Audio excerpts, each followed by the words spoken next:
नमो भगवते तस्मै कृष्णायादभूतकर्मणे रूपनाम विभेदेन जगत कीर्तियो यतः सच्चिदानन्दरूपाय विश्वोत्पत्त्यादिहेतवे तापत्रय विनाशाय श्रीकृष्णाय वयं नमः। श्रीमद्भागवत महापुराण द्वितीय स्कंध 8वां अध्याय राजा परीक्षित के विविध प्रश्न। राजा परीक्षित ने कहा, भगवान आप वेद वेत्ताओं में श्रेष्ठ हैं। मैं आपसे यह जानना चाहता हूँ कि जब ब्रह्मा जी ने निर्गुण भगवान के गुणों का वर्णन करने के लिए नारद जी को आदेश दिया, तब उन्होंने किन किन को किस रूप में उपदेश किया। एक तो अचिंत शक्तियों के आश्रय भगवान की कथाएं ही लोगों का परम मंगल करने वाली हैं। दूसरे देवर्षि नारद का सबको भगवत दर्शन कराने का स्वभाव है। अवश्य ही आप उनकी बातें मुझे सुनाइए। महाभागवान सुखदेव जी, आप मुझे ऐसा उपदेश कीजिए कि मैं अपने आसक्ति रहित मन को सर्वात्मा भगवान श्री कृष्ण में तन्मय करके अपना शरीर छोड़ सकूं। जो लोग उनकी लीलाओं का श्रद्धा के साथ नित्य श्रवण और कथन करते हैं, उनके हृदय में थोड़े ही समय में भगवान प्रकट हो जाते हैं।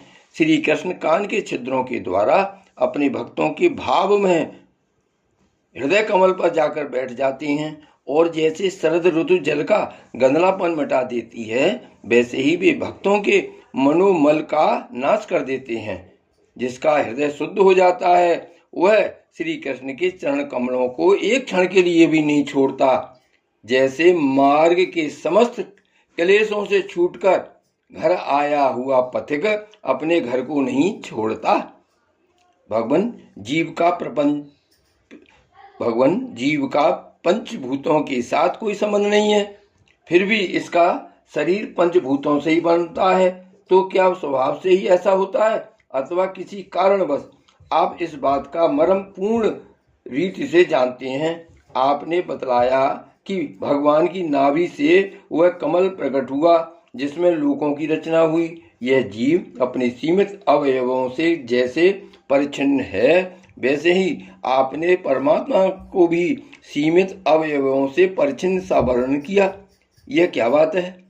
जिनकी कृपा से सर्वभूत में ब्रह्मा जी प्राणियों की सृष्टि करते हैं, जिनके नाभि कमल से पैदा होने पर भी जिनकी कृपा से ही ये उनके रूप का दर्शन कर सके थे, वे संसार की स्थिति, उत्पत्ति और प्रलय के हेतु सर्वांतर्यामी और माया के स्वामी परम पुरुष परमात्मा अपनी माया का त्याग करके किस रूप से शयन करते हैं।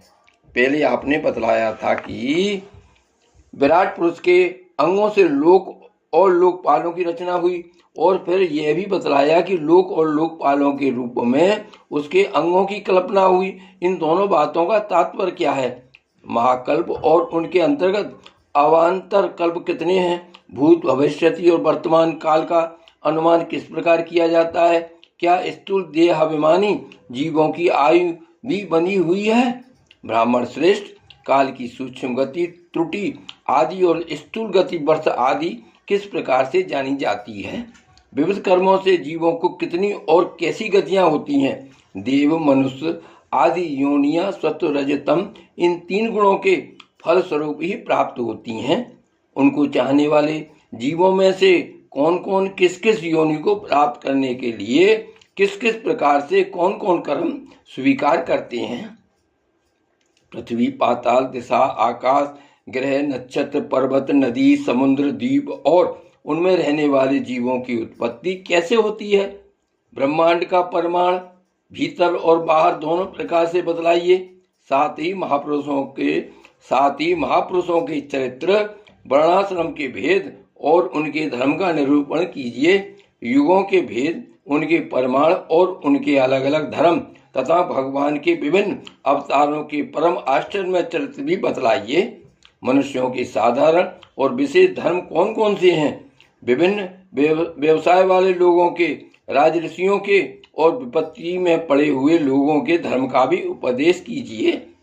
तत्वों की संख्या कितनी है? उनके स्वरूप और लक्षण क्या है, भगवान की आराधना की और आध्यात्म योग की विधि क्या है, योगेश्वरों को क्या क्या ऐश्वर्य प्राप्त होती हैं तथा अंत में उन्हें कौन सी गति मिलती है, योगियों का लिंग शरीर किस प्रकार भंग होता है, वेद उपवेद धर्मशास्त्र इतिहास और पुराणों का स्वरूप एवं तात्पर्य क्या है, समस्त प्राणियों की उत्पत्ति स्थिति और प्रलय कैसे होता है, बावली कुआ खुदवाना आदि स्मार्थ यज्ञ याग आदि वैदिक एवं काम कर्मों की तथा अर्थ धर्म काम के साधनों की विधि क्या है, प्रलय के समय जो जीव प्रकृति में लीन रहते हैं उनकी उत्पत्ति कैसे होती है, पाखंड की उत्पत्ति कैसे होती है, आत्मा के बंध मोक्ष का स्वरूप क्या है और वह अपने स्वरूप में किस प्रकार स्थित होता है, भगवान तो परम स्वतंत्र हैं, वे अपनी माया से किस प्रकार क्रीड़ा करते हैं और उसे छोड़कर साक्षी के समान उदासीन कैसे हो जाते हैं, भगवान मैं यह सब आपसे पूछ रहा हूँ, मैं आपकी शरण में हूँ। महामुनि आप कृपा करके क्रमशः इनका तात्पर्य निरूपण कीजिए। इस विषय में आप स्वयं ब्रह्मा के समान परम प्रमाण हैं।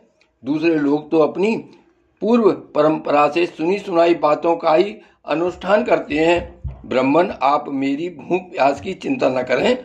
मेरे प्राण कुपित ब्राह्मण के साप के अतिरिक्त और किसी कारण से निकल नहीं सकते, क्योंकि मैं आपके मुखारबिंद से निकलने वाली भगवान की अमृतमय लीला कथा का पान कर रहा हूँ।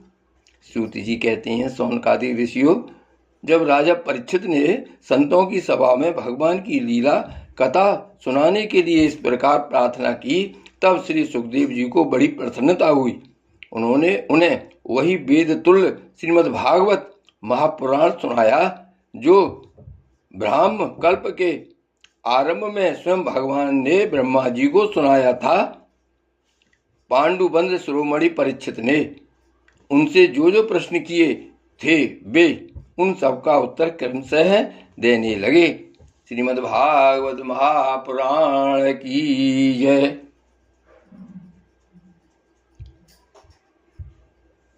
श्री गोवर्धननाथ की जय।